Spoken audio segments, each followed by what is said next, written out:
welcome to the second video on the content of my channel. This is videos on February 2021 winter storm, which is unofficially named Winter Storm Uri. And unlike my other videos, there is no source of information that I will be using.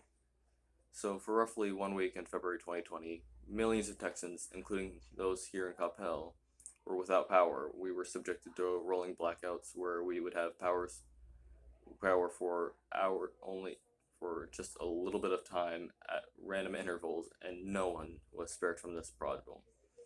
The reason for this is that the Texas power grid and almost all of Texas is contained its own separate power grid, disconnected from the other grid systems from the rest of the country. The fact is that's one of the reasons why we had no power. The second problem was how the power grid itself was made.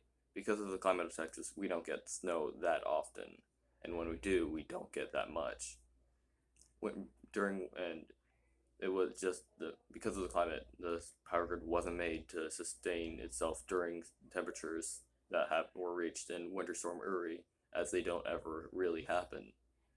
So when the temperatures of Winter Storm Uri got too low for the power grid, it failed, and because we weren't connected to any of the other power grids, we had no power.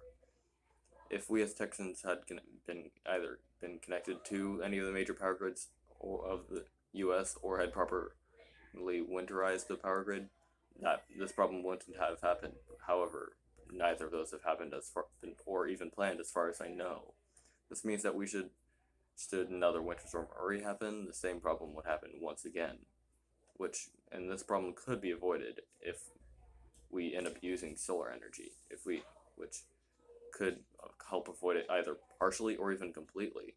We would be unaffected by winter storms like Winter Storm Uri, and we'd be able to keep power for ourselves instead of losing it like everyone else here in Texas.